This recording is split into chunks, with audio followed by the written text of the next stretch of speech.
हरियाणा में गठबंधन टूटने की चर्चाएं इस वक्त तेज हो गई है।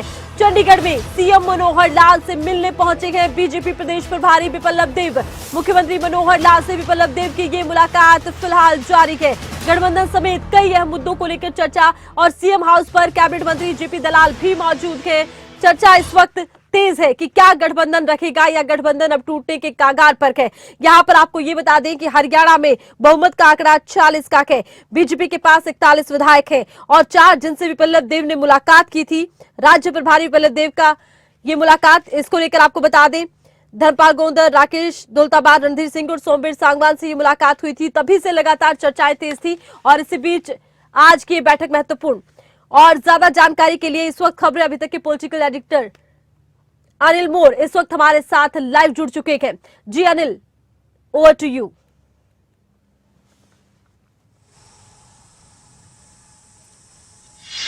देखिए, इस वक्त मैं मुख्यमंत्री मनोहर लाल के आवास के बाहर खड़ा हूं, संत कबीर कुटीर के बाहर मैं खड़ा हूं। फिलहाल जो बैठक है चल रही है, मुख्यमंत्री मनोहर लाल, हरियाणा बीजेपी प्रभारी विप्लव देव और हरियाणा के कृषि मंत्री जेपी दलाल के बीच फिलहाल जो बातचीत है, जो बैठक है, वो मुख्यमंत्री आवास पर चल रही है। इस बैठक में जो आज की बैठक का जो पहला विषय है, वो पहला विषय किसानों से संबंधित है, क्योंकि आज दिन में भी जो डिप्टी सीएम दुष्यंत चौटाला उनकी तरफ से भी बयान दिया गया था कि आज जो सूरजमुखी को लेकर किसानों का जो प्रदर्शन चल रहा था, जो शाहबाद में प्रदर्शन हुआ, लाठीचार्ज हुआ, एमएसपी की मांग जो किसान कर रहे थे, इसको लेकर आज शाम को फैसला हो जाएगा। और जो फिलहाल बैठक चल रही है, इस बैठक में सबसे पहला विषय किसानों का मुद्दा है, क्योंकि जो शाहबाद में किसानों ने प्रदर्शन किया था, उनकी मांग थी कि जो सूरजमुखी है वो एमएसपी पर खरीदी जाए। जिन किसानों पर मामले दर्ज हुए उनके खिलाफ जो मामला है वो वापस लिया जाए। ये दो मुख्य तौर पर किसानों की मांग थी।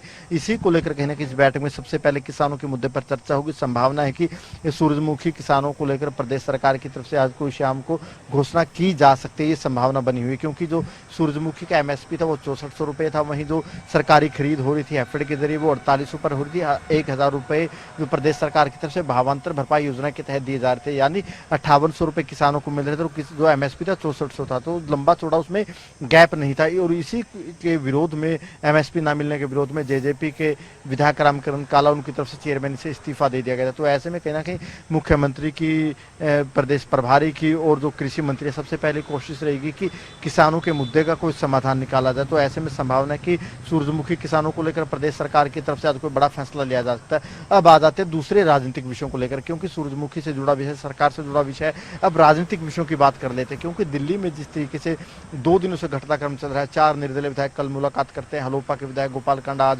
मुलाकात करते हैं।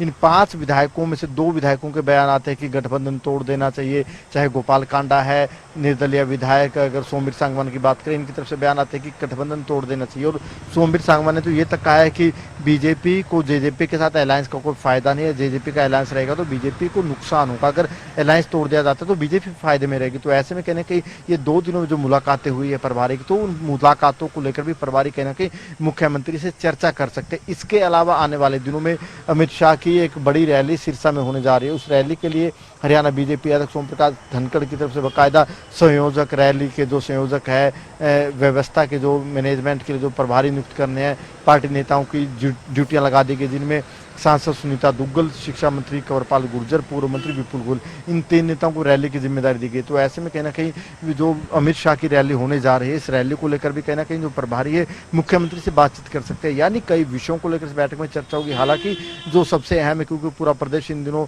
लगातार कई दिनों से इस बात को लेकर कंफ्यूज में कि आखिरकार अलायंस का क्या होगा। जैसे मैंने आपको बताया कि 2 दिनों में प्रभारी की जो मुलाकातें हुई हैं निर्दलीय विधायकों से, गोपाल कांडा से, इन 5 विधायकों से जो मुलाकात हुई, मुलाकात में क्या कुछ चर्चा हुई, वो कहीं ना कहीं जो पूरा का पूरा ब्यौरा है, जो चर्चा है, वो मुख्यमंत्री से कहीं ना कहीं शेयर कर सकते हैं प्रभारी।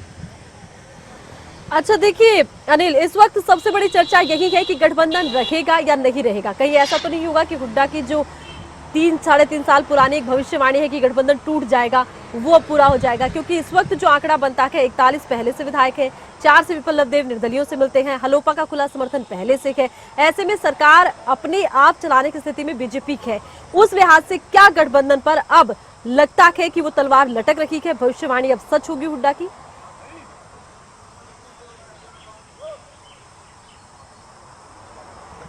देखिए, गठबंधन पर तलवार तो जैसे जब से सरकार बनी है तब से ही राजनीतिक तौर पर, बयानों के तौर पर शुरू से ही लटक रही है। राजनीतिक तौर पर तमाम विपक्षी दलों की तरफ से बयान भी आते रहे हैं कि गठबंधन नहीं चलेगा, नहीं चलेगा।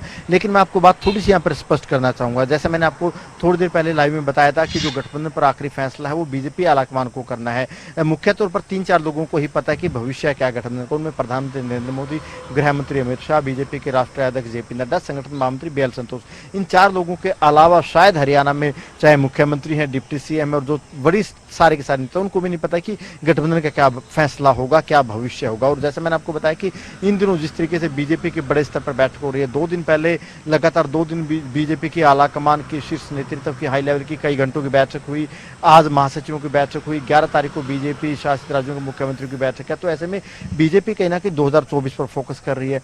बीजेपी कोशिश कर रही है कि जो अलायंस है एनडीए का कुनबा बढ़ाया जाए। इसको लेकर कहीं ना कहीं जो पुराने सहयोग है, जिनमें चंद्रबाबू नायडू है, उनसे भी बीजेपी बातचीत कर रही है और दलों से बातचीत करे ताकि 2024 से पहले कुनबा बढ़ाया जाए। तो ऐसे में हरियाणा में कुनबा तोड़ने से पहले, क्योंकि बीजेपी पर अमूमन आरोप लगता है कि बीजेपी अपने सहयोगियों को कभी भी डिच कर देती है, ऐसे आरोप कांग्रेस है या जो दूसरे विपक्षी दल हैं वो लगाते रहते हैं कि बीजेपी अपने सहयोगी के साथ वफादारी के साथ नहीं चलती। तो ऐसे में जो अलायंस का अंतिम फैसला है वो आलाकमान को करना है। जो फैसला होगा, ठीक है, हरियाणा की तरफ से अपनी रिकमेंडेशन भेजी जा सकती है कि हम गठबंधन के पक्ष में है, नहीं है, वो इस तरीके की रिकमेंडेशन कर सकते हैं। लेकिन जो अंतिम फैसला होगा बीजेपी आलाकमान करेगा। बीजेपी आलाकमान जो फैसला करेगा वो राष्ट्रीय परिदृश्य के हिसाब से करेगा। उनको एक राष्ट्रीय स्तर का मैसेज देना होगा कि एनडीए का कुनबा बढ़ रहा है, एनडीए का कुनबा घट रहा है। अगर एक भले जेजेपी को एनडीए से दूर जाती है, हरियाणा से सरकार से वोट जाते हैं, तो राष्ट्रीय स्तर पर मैसेज आएगा कि एनडीए का कुनबा बढ़ने की बजाय घट रहा है। तो कहीं ना कहीं जो राष्ट्रीय स्तर पर बीजेपी वो कहीं ना कहीं सारे के सारे समीकरण देखेगी। हालांकि जो प्रदेश इकाई की तरफ से जो एक रिकमेंडेशन जाएगी वो काफी महत्वपूर्ण होगी, उसमें कोई दो राय नहीं है। पिछले 2 दिनों में लगातार जो 5 विधायकों ने जो एक तरीके से सरकार को समर्थन दे रहे हैं, उन 5 विधायकों ने मुलाकात की। उन 5 में से 2 के मीडिया में बयान भी आए कि गठबंधन नहीं चलना चाहिए। और पिछले 1 हफ्ते की बात करें, 1 हफ्ते से चाहे प्रभारी विप्लव देव की तरफ से बयान दिए गए हों, डिप्टी सीएम दुष्यंत चौटाला की तरफ से बयान दिए गए, दोनों ही पार्टी के बड़े नेताओं की तरफ से दिए गए। तो कहीं ना कहीं बयान दोनों ही पार्टियों के एक दूसरे को लेकर उतने कंफर्टेबल बयान नहीं कह सकते। दोनों ही पार्टियों के बयान एक दूसरे को थोड़ा उलझ है। दोनों ही पार्टियां उन बयानों से असहज महसूस करती है। तो ऐसे में कहीं ना कहीं ये ठीक बात है कि गठबंधन में जितना अच्छा चलना चाहिए तो उतना अच्छा नहीं चल रहा है। लेकिन गठबंधन पर फैसला इतनी जल्दबाजी में नहीं होगा। और अमूमन जैसा हम दिल्ली कवर करते हैं, दिल्ली में बीजेपी कवर करते हैं, कांग्रेस कवर करते हैं, कांग्रेस में जो फैसले होते हैं वो मीडिया में पहले लीक हो जाते हैं, मीडिया सोर्स से चला देती है। लेकिन बीजेपी में जो बड़े फैसले होते हैं किसी भी स्तर के, वो उतने जल्दी से बाहर नहीं आते, वो एकाएक बाहर आते हैं जब फैसला ले लिया जाता है। हरियाणा में भी जब जेजेपी गठबंधन, बीजेपी गठबंधन को लेकर जो फैसला होगा वो एकाएक सामने आएगा। हालांकि जो गठबंधन के दौरान अगर इस तरीके की बयानबाजी होती है तो कहीं ना कहीं ये भी एक संकेत होते हैं। देखिए, जो बयानबाजी हो रही है, बयानबाजी छोटी नहीं है। 2 विधायक सरकार को समर्थन दे रहे हैं, अगर इस तरीके का बयान दे रहे हैं कि गठबंधन तोड़ देना चाहिए, वो भी एक छोटी बात नहीं है। कहीं ना कहीं एक अलर्ट बीजेपी जेजेपी गठबंधन के लिए हम फिलहाल कह सकते हैं।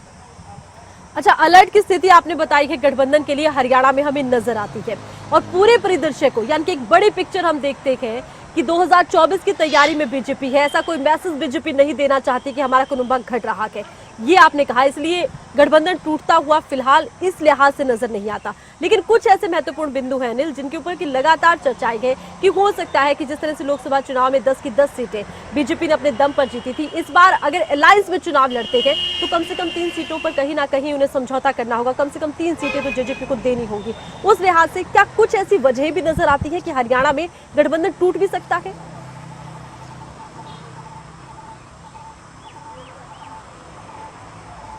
देखिए, गठबंधन टूटने की जो वजह पूछे, वजहों की अगर बात करें, वजह तो दर्जनों मिल सकती है ऐसी। और गठबंधन टूटेगा ये नहीं टूटेगा ये तो कोई भविष्य वक्ता ही बता सकता है।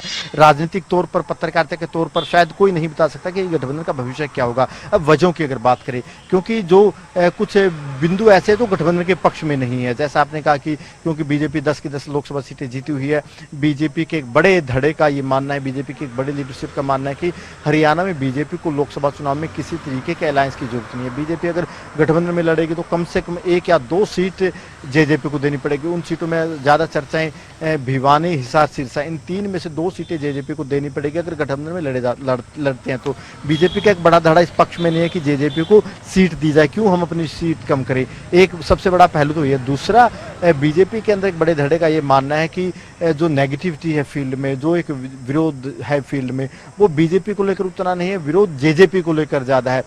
एक बड़ी वजह ये हो सकती है भविष्य के लिए, जब गठबंधन कभी टूटा या ना टूटा उसकी बात मैं कर रहा हूँ कि ऐसा होता है। तो बीजेपी के एक बड़े धड़े का मानना है कि नेगेटिविटी जेजेपी को लेकर ज्यादा है, बीजेपी को लेकर नहीं है।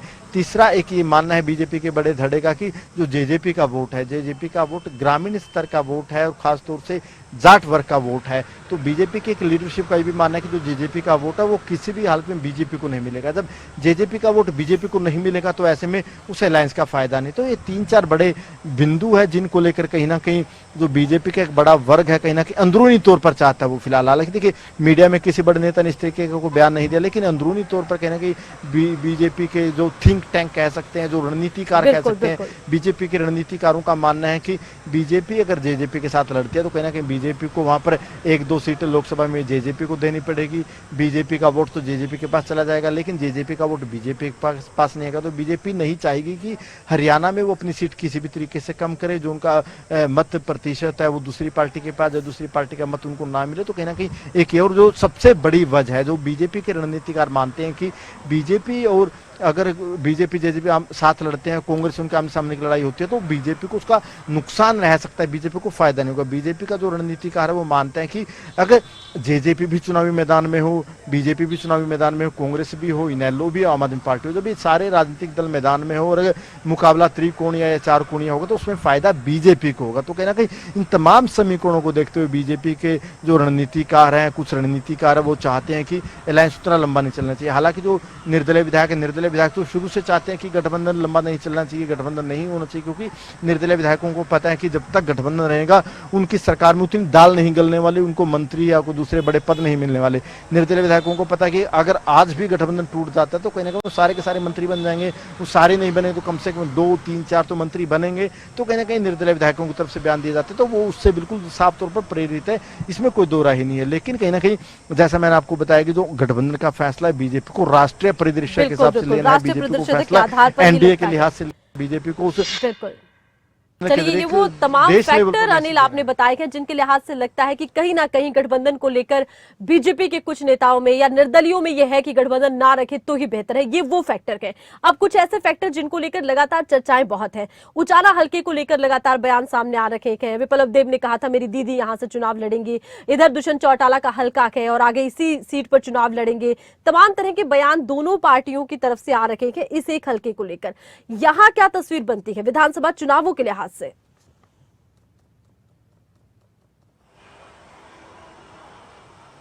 देखिए, लोकसभा चुनाव के समीकरण तो मैंने आपको बता दिए। अगर विधानसभा चुनाव में भी अगर बीजेपी और जेजेपी मान लीजिए अगर साथ लड़ने का फैसला करते हैं तो उसमें भी कहीं ना कहीं बीजेपी का एक बड़ा धड़ा नहीं चाहेगा कि गठबंधन हो, साथ लड़ा जाए, क्योंकि